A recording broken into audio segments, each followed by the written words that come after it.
Hello beautiful people, it is about 8 a.m. Just showed up to Prince Skate Park here in Oceanside. We're gonna dive into frontside airs on transition.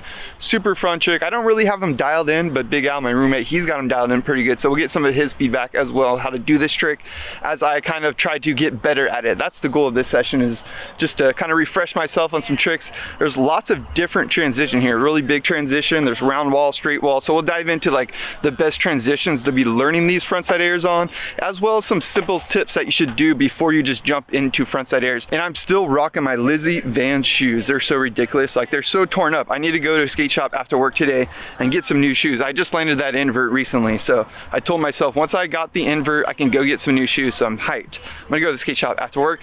Let's get warmed up and then we'll dive into some frontside airs. I'm also like slowly turning into that old guy that shows up with like so much stuff. I got my knee pads, my helmet, I got my camera, my tripod, all that to just go enjoy the session. At some days I actually don't film, I just go out and skate.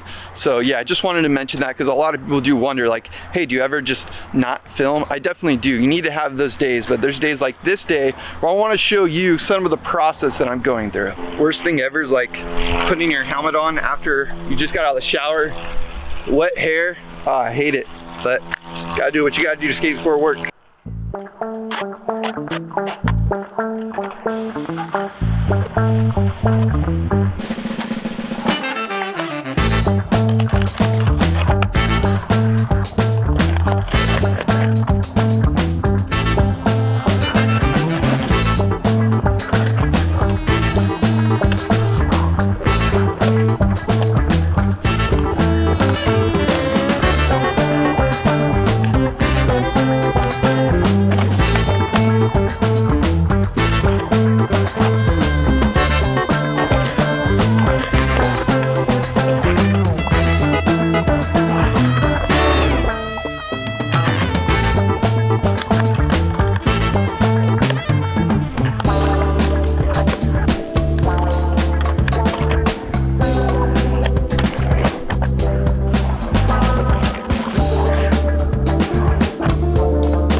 That's enough warming up. I want to exhaust myself before I actually try something.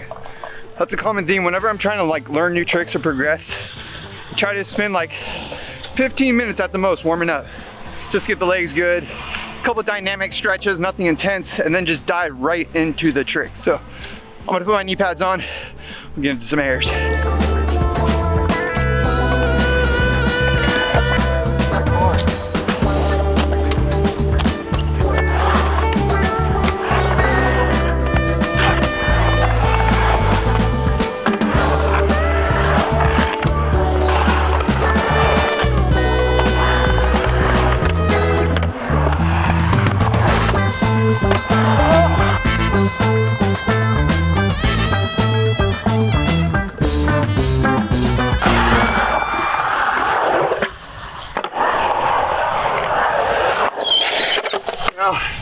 There definitely is one technique I haven't figured out yet, and that's how to just get higher off the coping, like continually going up and catching big air. It's like a vacuum technique.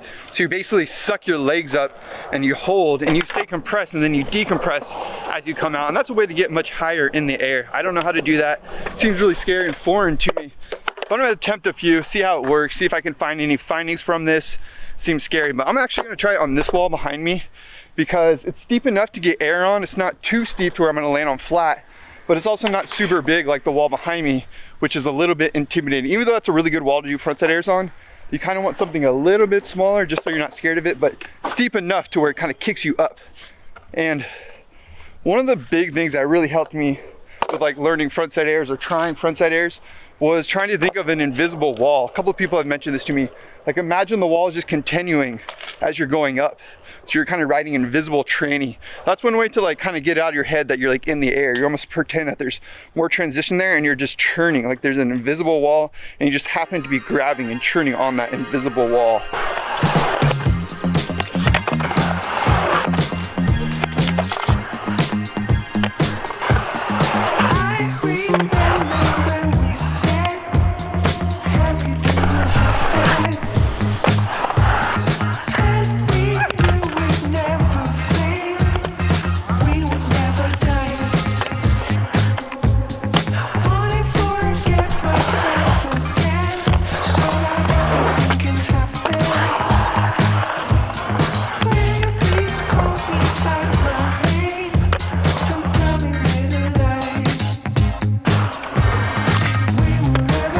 One thing that really helped me figure out airs in any sort of way, frontside or backside, I will say the frontside air, I seem to be going to flat a lot quicker. It's kind of scary. You seem to just launch faster down to flat for some reason or another. But one thing that really helped me was skating hips and actually figuring that launch motion out, because you don't have to worry about hanging up. You're not as intimidated by the actual wall, and you can kind of just go forward. It's like a sideways kicker. I've mentioned this in my bowl video, how to skate bowls. It's kind of like you're just hitting a kicker ramp, but you're on the side. So you're just launching off the side of a kicker ramp. But that kind of just gets you familiar with like that foreign sort of feeling of having your board not have any contact with the ground and you're just in the air. So hips are a good way. And then the next thing I would say is early grabs. Early grabs are a really good technique just to kind of get comfortable with grabbing your board. So the last technique that's really helped me with frontside airs that I'll say is like not trying to reach for your board. So bringing your board to your hand. I think that's something that somebody said to me at one point or another that's really helped me. So as you hit that invisible wall, like I was saying before, you kind of want to suck your knees up and bring your board to your hand rather than reaching to it.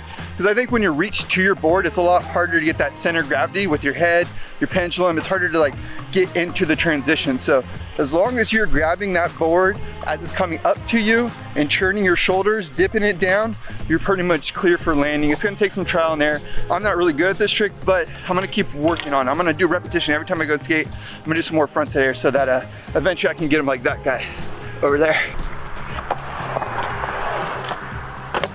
Give me a huge big bro. Little lineage. One time for the gods. I hit the record button for you.